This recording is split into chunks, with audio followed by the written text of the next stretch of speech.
यजुर्वेद की इन पंक्तियों के साथ करना चाहता हूं। ओम विश्वानि देव सविता दुरितानि परासु यत भद्रम तत् न आसु।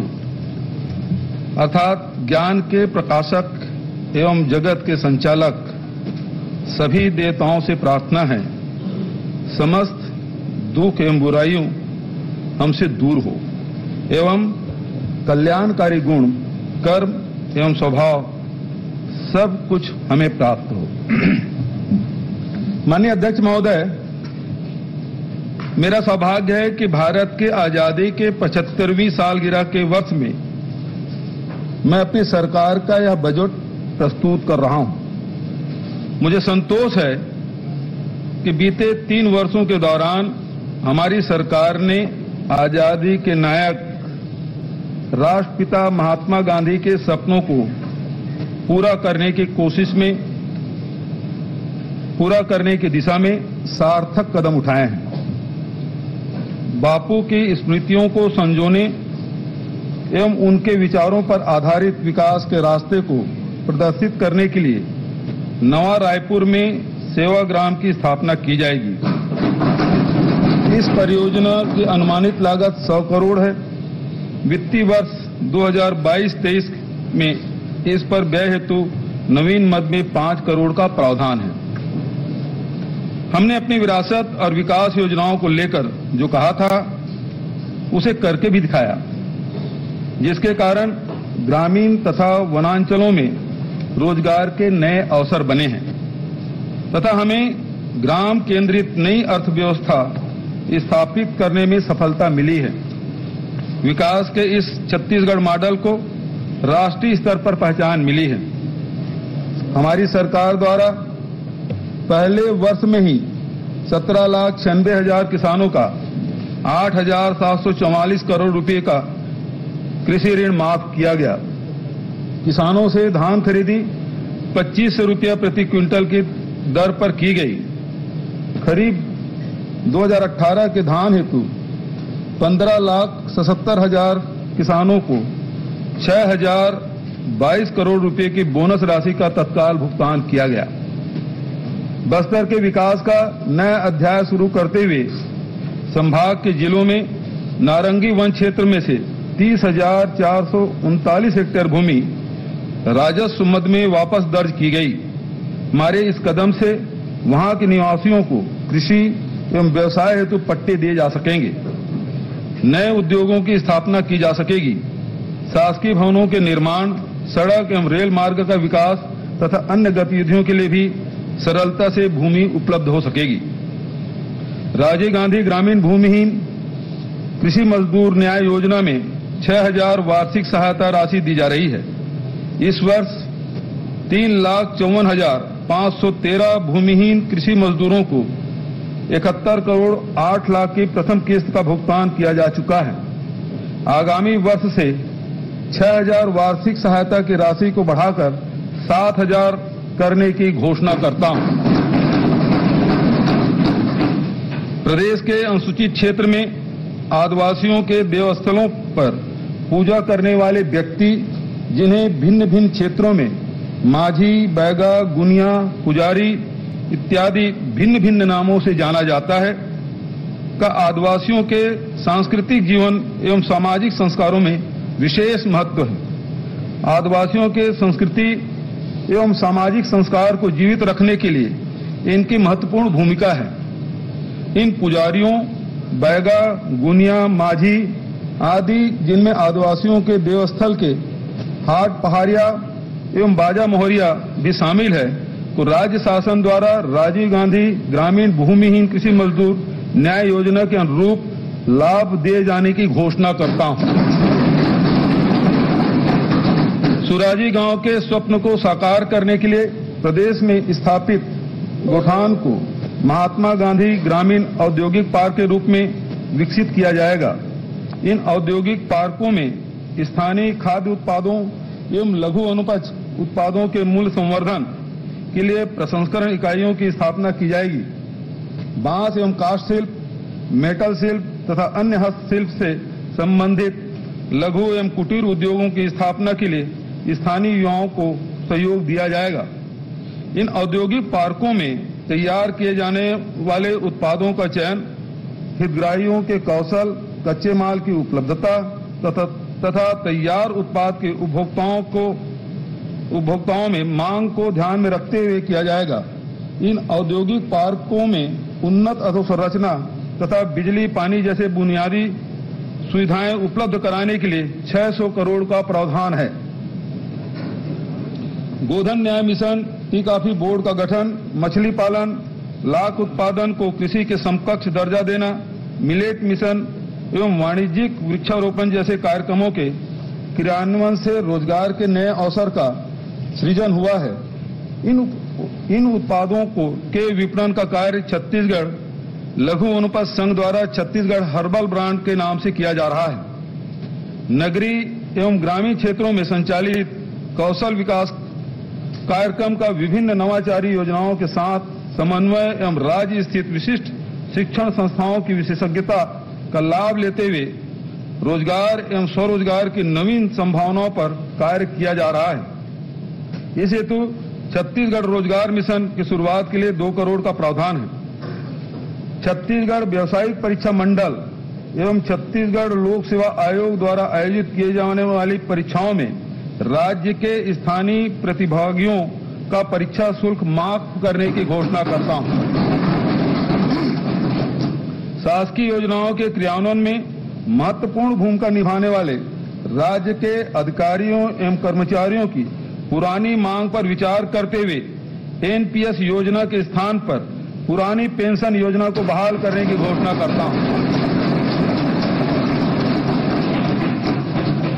शासकीय अधिवक्ताओं के मानदेय में भी आगामी वर्ष से वृद्धि की घोषणा करता हूं। अध्यक्ष महोदय, अब आर्थिक स्थिति के बारे में सदन के सामने ब्यौरा रखता हूं। अध्यक्ष महोदय, अब मैं राज्य के आर्थिक स्थिति का ब्यौरा सदन के समक्ष प्रस्तुत करता हूं।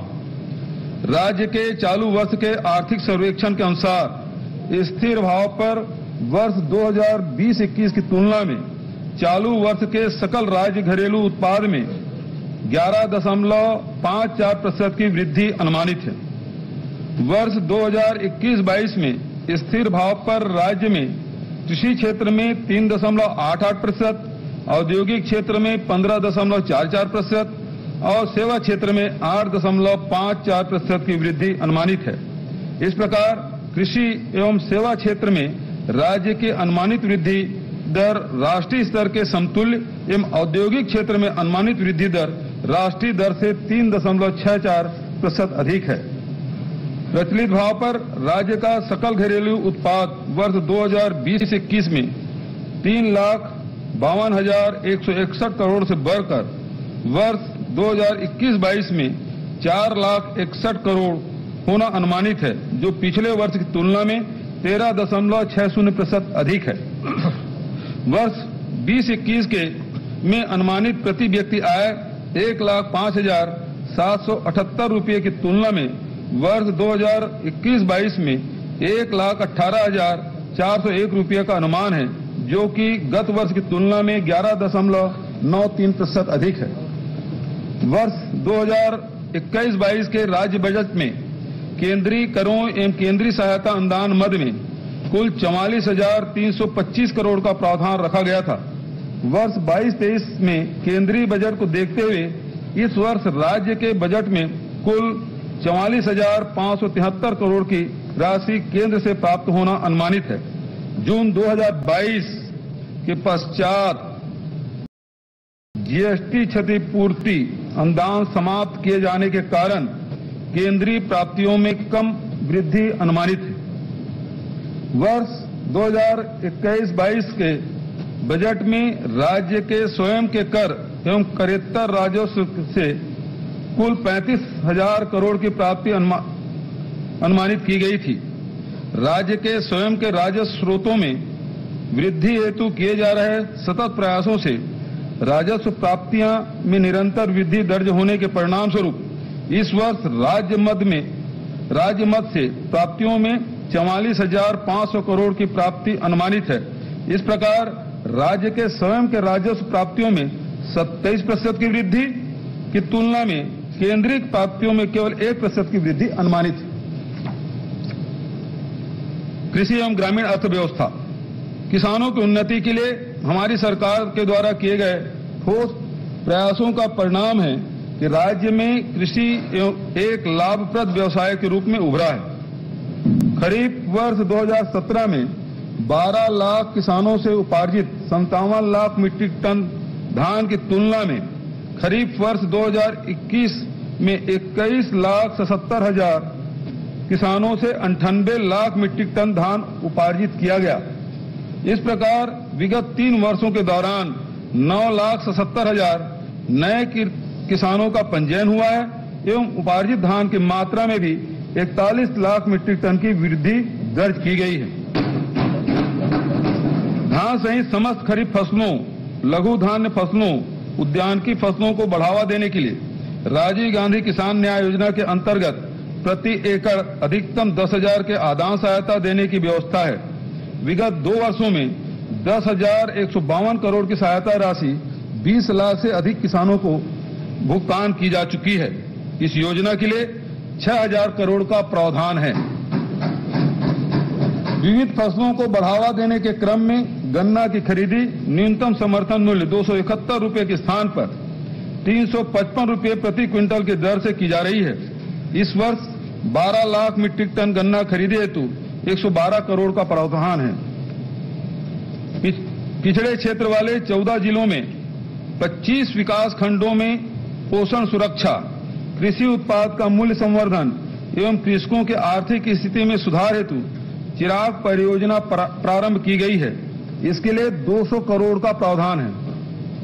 प्रदेश के किसानों को उच्च गुणवत्ता युक्त प्रमाणित बीज की उपलब्धता सुनिश्चित करने हेतु कृषक समग्र विकास योजना में 123 करोड़ का बजट प्रावधान है। फसल बीमा योजना में 575 करोड़, राष्ट्रीय खाद्य सुरक्षा मिशन योजना में 323 करोड़, प्रधानमंत्री कृषि सिंचाई योजना में ड्रिप एवं स्प्रिंकलर स्थापित करने के लिए 60 करोड़ एवं कृषि यंत्रों के वितरण एवं प्रचार प्रसार हेतु 87 करोड़ का प्रावधान है। 10,404 हेक्टेयर क्षेत्र में बहुवर्षीय फलोद्यान तथा 9,600 हेक्टेयर क्षेत्र में सब्जी उत्पादन एवं 1,895 हेक्टेयर क्षेत्र में फूलों की खेती के लिए कृषकों को सहायता अनुदान का लक्ष्य रखा गया है। कृषि एवं औद्योगिक उत्पादों के सुरक्षित भंडारण की क्षमता में वृद्धि हेतु दुर्ग जिले में इंटीग्रेटेड पैक हाउस की स्थापना की जाएगी। इसमें अत्याधुनिक गामा विकिरण तकनीकी का उपयोग किया जाएगा। इसके लिए 24 करोड़ का प्रावधान है। खाद्य पदार्थों में कीटनाशक अवशेषों की जांच के लिए NABL से मान्यता प्राप्त फाइटोसैनिटरी प्रयोगशाला स्थापित की जाएगी। इसकी स्थापना से कृषि उत्पादों के निर्यात को बढ़ावा मिलेगा, जिसके आर्थिक लाभ सीधा कृषकों को प्राप्त होगा। इसके लिए 1 करोड़ 50 लाख का प्रावधान है। प्रदेश भर में अब तक स्वीकृत 10,590 गठानों में से 8,119 गठानों का निर्माण पूर्ण हो चुका है। यहां उपलब्ध विशेष सुविधा के तहत अब तक 1,86,641 कृत्रिम गर्भाधान किए गए, जिसमें 57,943 बछड़ों का जन्म हुआ। गोधन न्याय योजना के तहत अब तक 63,89,000 क्विंटल गोबर का क्रय किया जाकर पशुपालकों को 127 करोड़ 79 लाख रुपए का भुगतान किया गया। इसमें स्वावलंबी गौठानों द्वारा स्वयं के आय से भुगतान की गई 12 करोड़ की राशि भी शामिल है। गौठानों में उपलब्ध गोबर से 11,65,000 क्विंटल वर्मी कंपोस्ट एवं 4,65,000 क्विंटल सुपर कंपोस्ट का उत्पादन हुआ। अब तक 91 करोड़ 11 लाख वर्मी कंपोस्ट एवं सुपर कंपोस्ट विक्रय किया जा चुका है। स्व सहायता समूह के हितग्राहियों को 31 करोड़ 34 लाख की लाभांश राशि वितरित की गई है। चारे की व्यवस्था हेतु अब तक 7,000 चारागाहों की स्वीकृति दी गई है। लगभग 5,000 चारागाहों में चारा रोपण किया जाकर गौठानों में हरा चारा उपलब्ध कराया जा रहा है। सूखा चारा उपलब्ध कराने हेतु ग्रामीणों को पैरादान के लिए जागरूक एवं प्रेरित करके गौठान में 15,67,000 क्विंटल पैरा एकत्रित किया गया है। गौठानों को रूरल इंडस्ट्रियल पार्क के रूप में विकसित करते हुए अब तक 750 गौठानों में 21 तेल मिल, 28 दाल मिल, 40 आटा मिल एवं 680 मिनी राइस मिलों की स्थापना की गई है। सिंचाई परियोजना का वास्तविक लाभ किसानों तक पहुंचाने की दिशा में ठोस कदम उठाते हुए लघु एवं मध्यम सिंचाई योजनाओं पर हमने विशेष ध्यान दिया है। परिणाम स्वरूप 2018 में वास्तविक सिंचाई क्षेत्रफल 10,90,000 हेक्टेयर से बढ़ाकर अब 13,58,000 हेक्टेयर हो चुका है। वर्ष 2022-23 में 1,705 नवीन कार्यों के लिए 300 करोड़ का प्रावधान है। इन कार्यों में 2,32,000 हेक्टेयर क्षेत्र में सिंचाई क्षमता विकसित होगी। नवीन मद अंतर्गत 249 बृहद कार्य, 53 मध्यम कार्य, 835 लघु सिंचाई कार्य तथा 404 एनीकट एवं स्टाफ डैम निर्माण कार्य शामिल है। केलो परियोजना हेतु 90 करोड़, अरपा भैंसा परियोजना के लिए 45 करोड़ और समोदा परियोजना को पूर्ण करने के लिए 14 करोड़ का प्रावधान है। नाबार्ड की सहायता से सिंचाई परियोजनाओं के निर्माण हेतु 690 करोड़, लघु सिंचाई परियोजनाओं के लिए 931 करोड़, एनीकट एवं स्टाफ डैम निर्माण के लिए 260 करोड़ तथा तटबंध निर्माण कार्य हेतु 125 करोड़ का प्रावधान है। इस वर्ष 10 बृहद, 15 मध्यम, 3 लघु सिंचाई एवं 6 मेगा उद्वहन सिंचाई परियोजनाओं के सर्वेक्षण हेतु 3 करोड़ 10 लाख का प्रावधान है। बृहद एवं मध्यम सिंचाई परियोजनाओं के संधारण हेतु 100 करोड़ का प्रावधान है। 5 HP तक के कृषि पंपों को निःशुल्क विद्युत प्रदाय हेतु अनुदान योजना के लिए 2,600 करोड़ का प्रावधान है। इस योजना से लगभग 5 लाख किसानों को लाभ मिलेगा। सौर सुजला योजना के अंतर्गत 3 से 5 HP क्षमता के 15,000 सौर सिंचाई पंपों की स्थापना की जाएगी। इसके लिए 417 करोड़ का प्रावधान है। प्रधानमंत्री कुसुम योजना अंतर्गत 10,000 सोलर पंपों की स्थापना हेतु राज्यांश मद में 100 करोड़ का प्रावधान है। राज्य ग्रामीण आजीविका मिशन अंतर्गत 7 जिलों के 43 संकुल संगठनों में डिजिटल लेन देन को बढ़ावा देते हुए कैशलेस इकोनॉमी बनाने का प्रयास किया जा रहा है। उत्थान परियोजना अंतर्गत प्रदेश के 9 जिलों में विशेष पिछड़ी जनजाति की 172 महिलाओं को CRP के रूप में प्रशिक्षित करके कुल 9,820 परिवारों को लाभान्वित किया जाएगा। मिलाप परियोजना अंतर्गत राजनांदगांव एवं कबीरधाम जिले में 17,315 प्रवासी श्रमिकों का चिन्हांकन कर उनके समग्र विकास हेतु कार्य प्रारंभ किया गया है। उपरोक्त विभिन्न गतिविधियों हेतु ग्रामीण आजीविका मिशन योजना के लिए 450 करोड़ का प्रावधान है।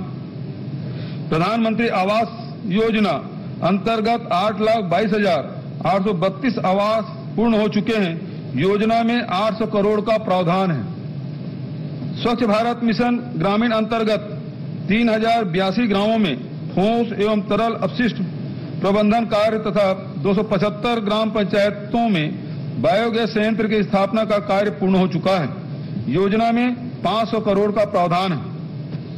प्रधानमंत्री ग्राम सड़क योजना अंतर्गत 900 किलोमीटर सड़क एवं 24 बृहद पुलों के निर्माण का भौतिक लक्ष्य है।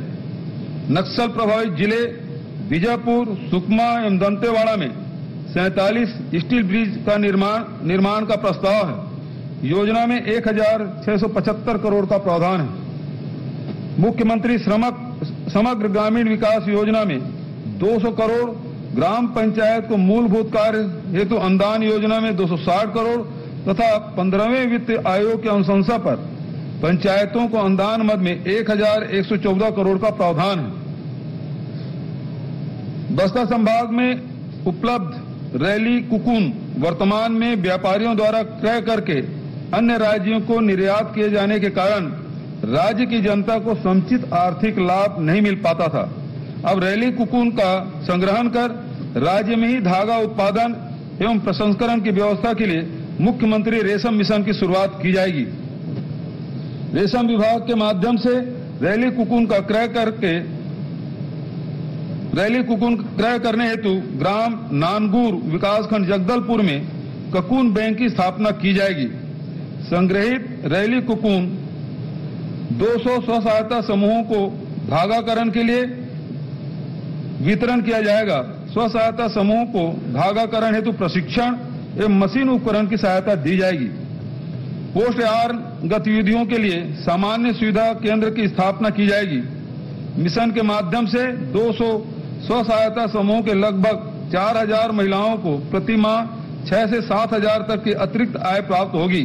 इसके लिए 4 करोड़ 53 लाख का बजट प्रावधान है।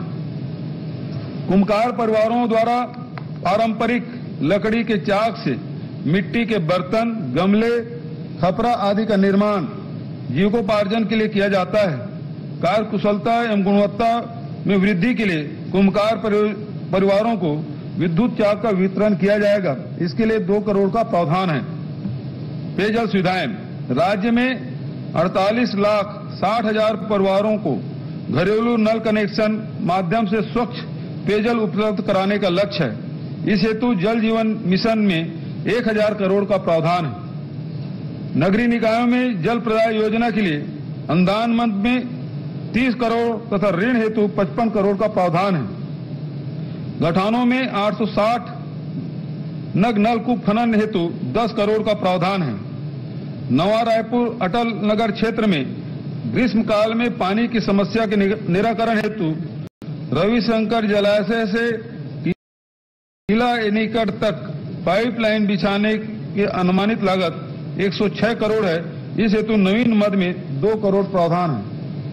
कमजोर एवं आर्थिक स्थिति वाले परिवारों के बच्चों को आधुनिक शिक्षा अधोसंरचना का लाभ दिलाने का हमारा प्रयास सफल रहा है। अंग्रेजी माध्यम से संचालित 171 स्वामी आत्मानंद उत्कृष्ट विद्यालयों में 1,35,000 विद्यार्थियों ने प्रवेश लिया है। इस नई पहल के प्रति अभिभावक एवं विद्यार्थियों की अभिरुचि को देखते हुए इस वर्ष से हिंदी माध्यम के भी 32 स्वामी आत्मानंद विद्यालय प्रारंभ करने का निर्णय लिया गया है। इससे 17,500 बच्चे लाभान्वित होंगे। इस वर्ष 11 पूर्व माध्यमिक शालाओं को हाई स्कूल में एवं 12 हाई स्कूल को हायर सेकेंडरी विद्यालयों में उन्नयन किए जाने हेतु नवीन मद में प्रावधान है। भवन विहीन 40 हाई स्कूलों, 17 हायर सेकेंडरी विद्यालयों के लिए नवीन भवन का निर्माण किया जाएगा। इसके लिए 50 करोड़ का प्रावधान है।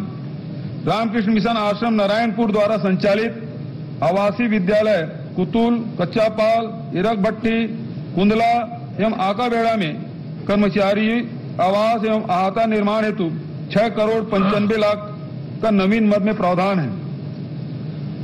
अनुसूचित जाति एवं जनजाति वर्ग के विद्यार्थियों के लिए संचालित भवन विहीन छात्रावास आवासों हेतु 106 भवन का निर्माण किया जाएगा। इस हेतु 50 करोड़ का प्रावधान है। बस्तर जिला जगदलपुर, बासिंग जिला बालोद, माकड़ी जिला कोंडागांव में शासकीय महाविद्यालय एवं मुंगेली में शासकीय कन्या महाविद्यालय की स्थापना के लिए बजट में प्रावधान है। 16 शासकीय महाविद्यालयों में स्नातक स्तर पर नवीन संकाय तथा 23 शासकीय महाविद्यालयों में स्नातकोत्तर स्तर पर नवीन संकाय खोलने हेतु बजट में प्रावधान है। भवन विहीन 18 शासकीय महाविद्यालयों के लिए नवीन भवन का निर्माण तथा 22 महाविद्यालयों में अतिरिक्त अध्यापन कक्षों का निर्माण तथा शासकीय महाविद्यालय सीतापुर जिला सरगुजा में ऑडिटोरियम का निर्माण किया जाएगा। शासकीय महाविद्यालय पखांजूर में कन्या एवं बालक छात्रावास की स्थापना एवं भवन निर्माण के लिए 2 करोड़ 30 लाख का प्रावधान है।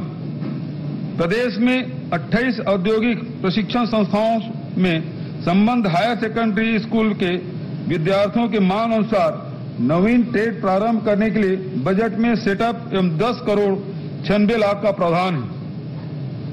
महिला एवं बाल विकास, एकीकृत बाल विकास सेवा, मुख्यमंत्री बाल संदर्भ योजना, वजन त्योहार तथा नवा जतन कार्यक्रम जैसी योजनाओं एवं मुख्यमंत्री पोषण अभियान के समन्वित प्रयास से विगत 3 वर्षों के दौरान कुपोषण में 8.7% की कमी दर्ज की गई है। राष्ट्रीय परिवार स्वास्थ्य सर्वेक्षण 5 के मुताबिक राज्य में कुपोषण का प्रतिशत 31.3 है, जो कुपोषण के राष्ट्रीय औसत 32.1% से कम है। वर्ष 2019 में 4,33,000 कुपोषित बच्चों को चिन्हांकित करके मुख्यमंत्री सुपोषण अभियान प्रारंभ किया गया था। इनमें से 1,72,000 बच्चे अब तक कुपोषण के कुचक्र से बाहर आ चुके हैं। छत्तीसगढ़ महिला कोष द्वारा वितरित महिला स्व सहायता समूह का 12 करोड़ 77 लाख का बकाया ऋण माफ किया गया है। इस योजना में दिए जाने वाले प्रथम ऋण की सीमा 50,000 से बढ़ाकर 1 लाख से 2 लाख तक कर दी गई है। प्रथम ऋण को सफलतापूर्वक वापस करने पर 2 लाख से 4 लाख तक के द्वितीय ऋण का प्रावधान किया गया है। छत्तीसगढ़ महिला कोष के लिए वर्ष 18-19 की तुलना में वर्ष 22-23 के प्रावधान में 30% की वृद्धि करते हुए 5 करोड़ 20 लाख का प्रावधान किया गया है।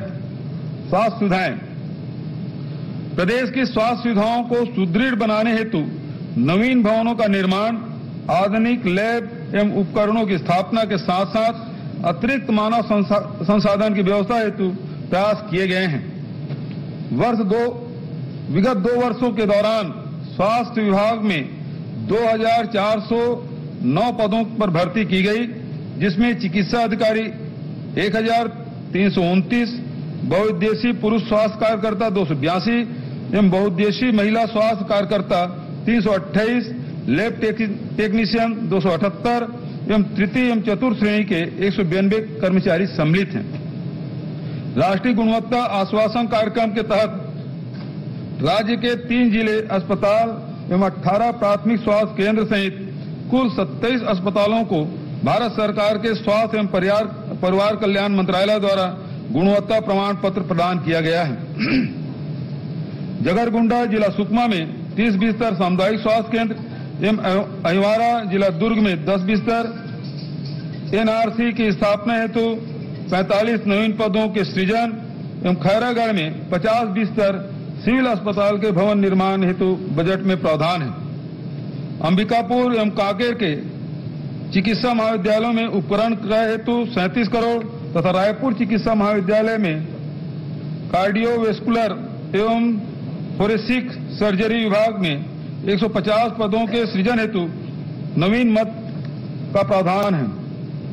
चिकित्सा महाविद्यालय रायपुर में स्नातक छात्र छात्राओं के लिए छात्रावास निर्माण तथा कर्मचारियों के लिए आवास निर्माण हेतु 3 करोड़ का प्रावधान है। प्रधानमंत्री Ayushman Bharat health infrastructure mission हेतु 126 करोड़ एवं 15 वित्त आयोग अंतर्गत 454 करोड़ का नवीन मद में प्रावधान है। वानिकी गतिविधियां, कैंपा मद की राशि से क्षतिपूर्ति वानिकीकरण के अतिरिक्त वनों की सुरक्षा, वन प्राणियों के रहवास में सुधार तथा वन क्षेत्र में भूजल संरक्षण के कार्य स्वीकृत किए गए हैं। वर्ष 2022-23 की कार्य योजना में 1,950 नालों को उपचारित करने के लिए 300 करोड़ का प्रस्ताव है।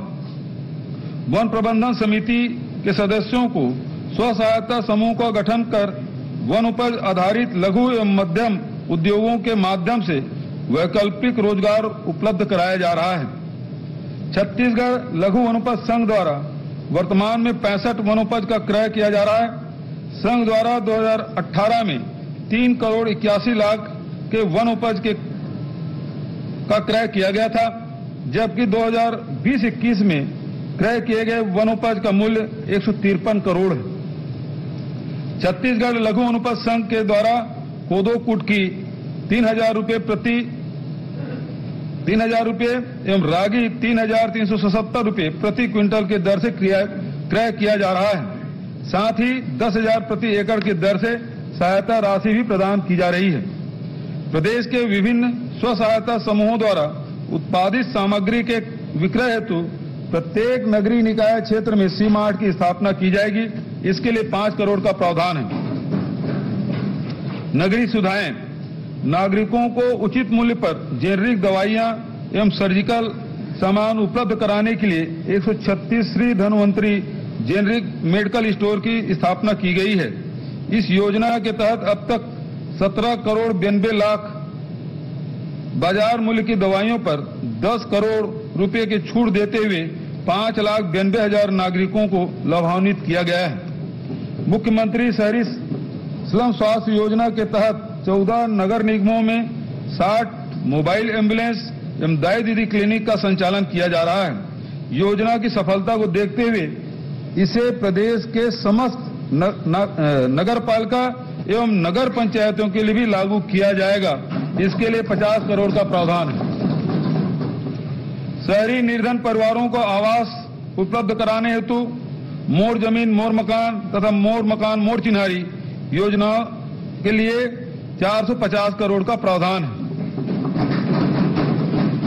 आर्थिक गतिविधियों को गति प्रदान करने के उद्देश्य से नगरीय निकायों के संपत्ति के ऑफसेट मूल्य को कलेक्टर गाइडलाइन में निर्धारित दर से 30% कम करने की घोषणा करता हूं। मिशन अमृत 2.0 के तहत शहरों में स्वच्छ एवं सुरक्षित जल तथा समस्त घरों में नल कनेक्शन प्रदान करने के लिए 200 करोड़ एवं नगरीय निकायों को जल आवर्धन योजना में 380 करोड़ का प्रावधान है। कोरबा, दंतेवाड़ा, शक्ति, श्रीनारायण एवं चंद्रपुर में सीवरेज ट्रीटमेंट प्लांट स्थापना हेतु 20 करोड़ का प्रावधान है। खेल एवं युवा कल्याण गतिविधियां राज्य के युवा शक्ति को संगठित कर प्रदेश के विकास में सहभागिता बढ़ाने हेतु राजीव युवा मितान क्लब का गठन किया जा रहा है।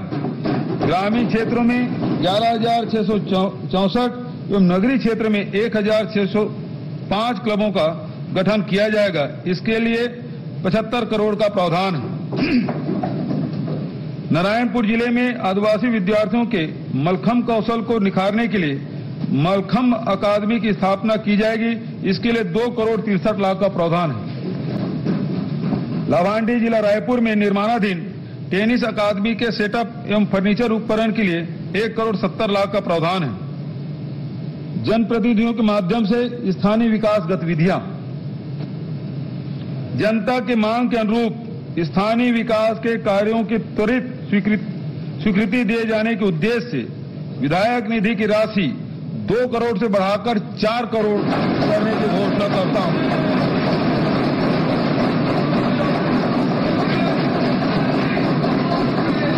इसके लिए इसमें तो आप लोग भी 364 करोड़ का प्रावधान, इसमें तो ताली आप लोग भी बजाइए भाई।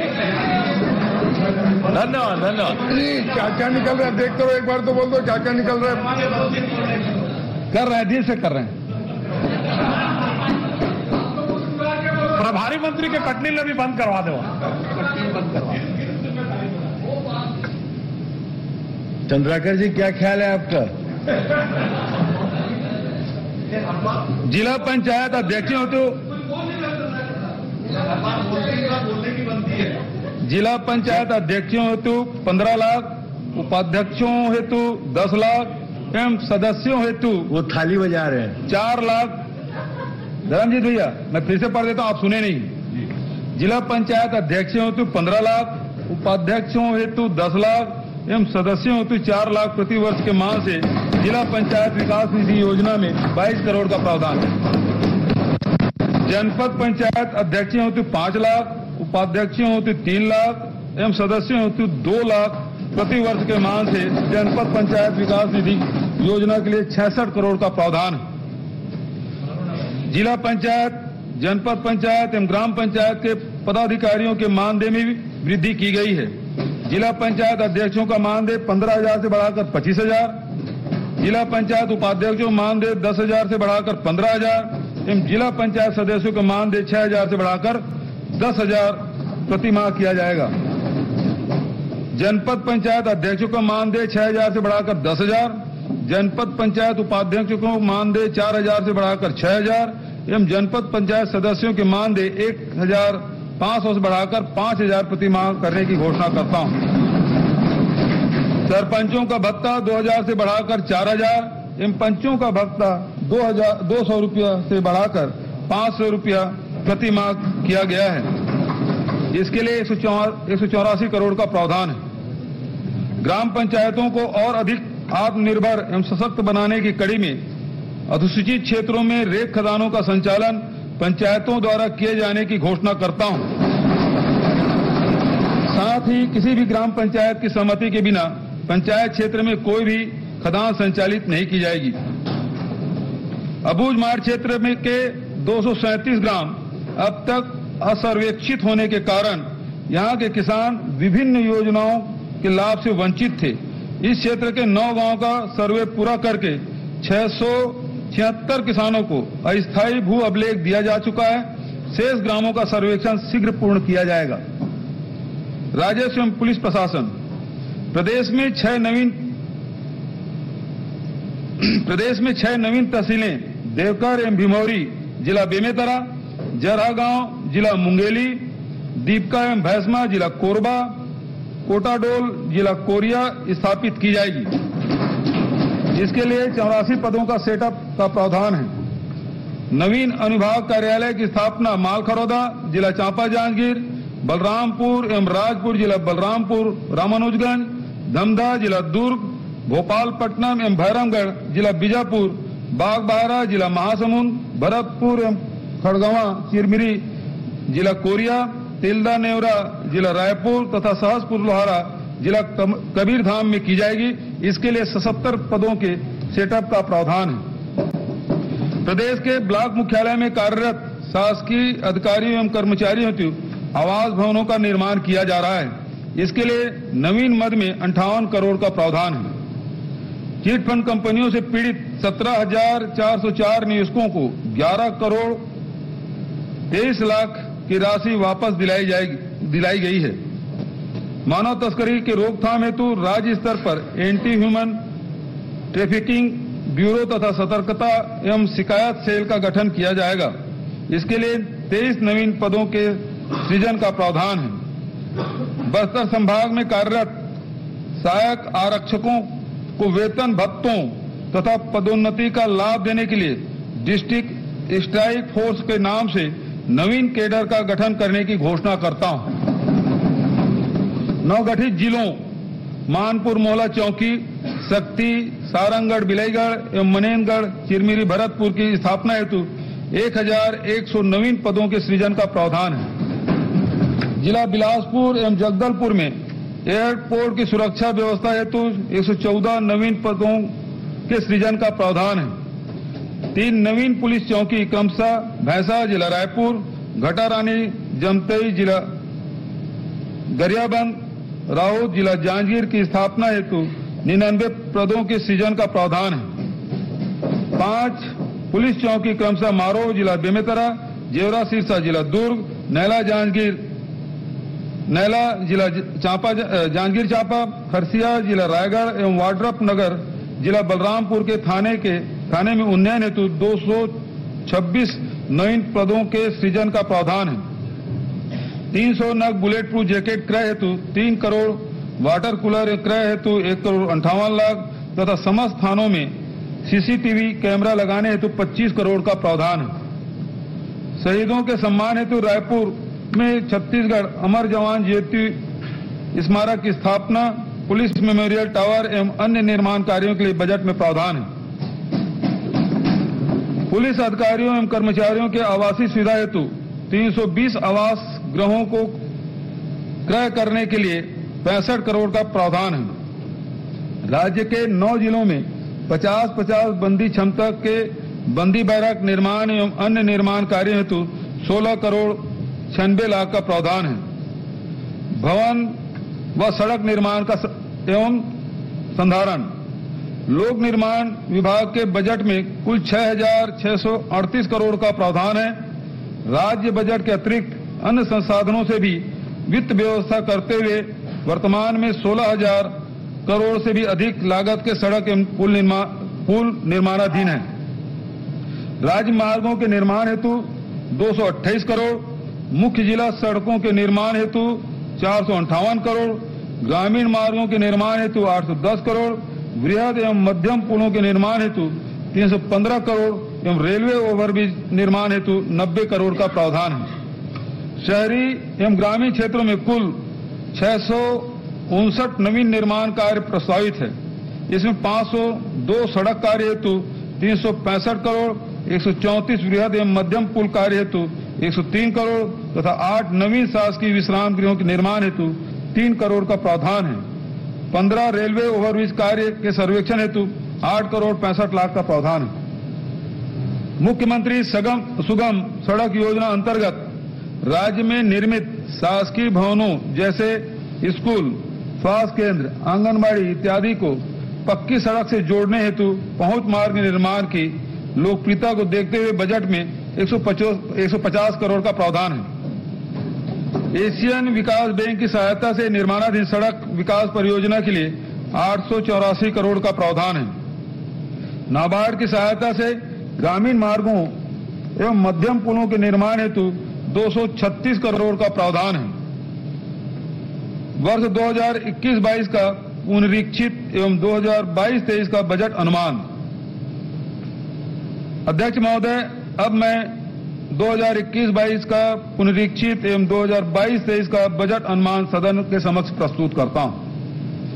वर्ष 2021-22 में कुल प्राप्ति के बजट अनुमान 97,145 करोड़ की तुलना में पुनरीक्षित अनुमान 99,601 करोड़ है। इस प्रकार बजट अनुमान की तुलना में पुनरीक्षित अनुमान में 2.52% की वृद्धि अनुमानित है। कुल प्राप्तियों में होने वाली वृद्धि को देखते हुए अधिक आवश्यकता वाली योजनाओं हेतु अतिरिक्त राशि दिए जाने का प्रस्ताव है। परिणाम स्वरूप कुल व्यय का बजट अनुमान 97,106 करोड़ से बढ़कर पुनरीक्षित अनुमान 99,559 करोड़ प्रस्तावित किया गया है। वर्ष 2022-23 में 1,04,000 करोड़ की कुल प्राप्ति का बजट अनुमान है, जो गत वर्ष के अनुमानित बजट प्राप्तियों में से 7% अधिक है। कुल प्राप्तियों में राज्य के राजस्व प्राप्तियां 44,500 करोड़, केंद्र से प्राप्तियां 44,573 करोड़ एवं पूंजीगत व्यय 14,927 करोड़ अनुमानित है। वर्ष 2022-23 के लिए विनियोग का आकार 1,12,603 करोड़ का है। सकल व्यय से ऋणों की अदायगी एवं पुनर्प्राप्तियों को घटाने पर शुद्ध व्यय 1,04,000 करोड़ अनुमानित है। राजस्व व्यय 88,372 करोड़ एवं पूंजीगत व्यय 15,241 करोड़ है। वर्ष 2022-23 में पूंजीगत व्यय कुल व्यय का 14.6% है।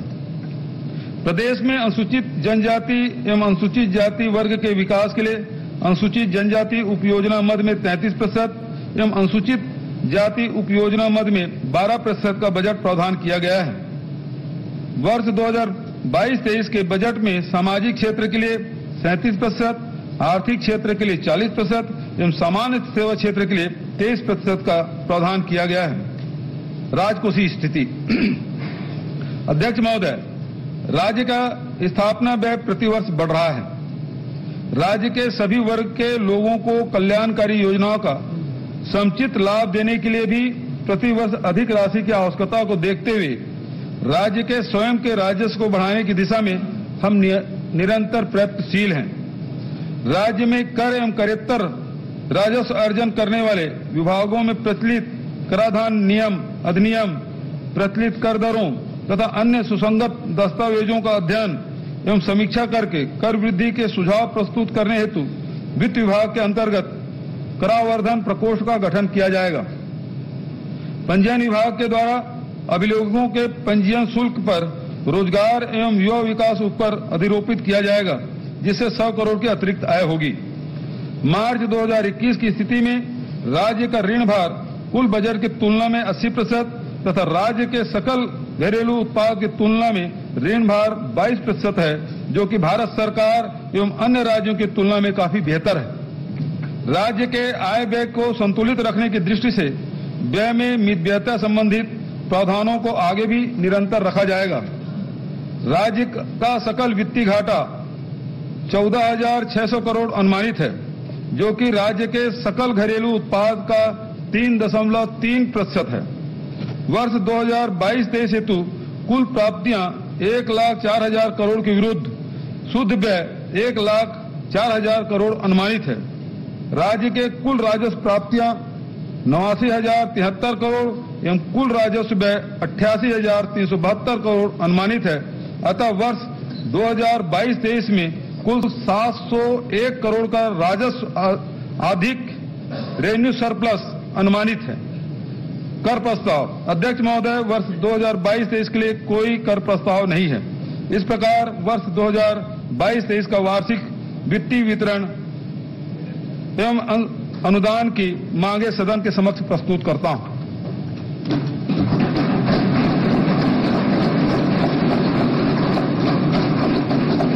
मैं आय व्यय पर सामान्य चर्चा के लिए दिनांक 10 एवं 11 मार्च 2022 की तिथियां नियत करता हूं।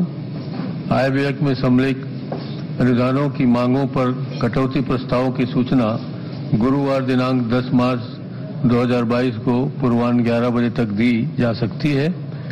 कटौती प्रस्ताव के प्रपत्र सूचना कार्यालय से प्राप्त कर सकते हैं।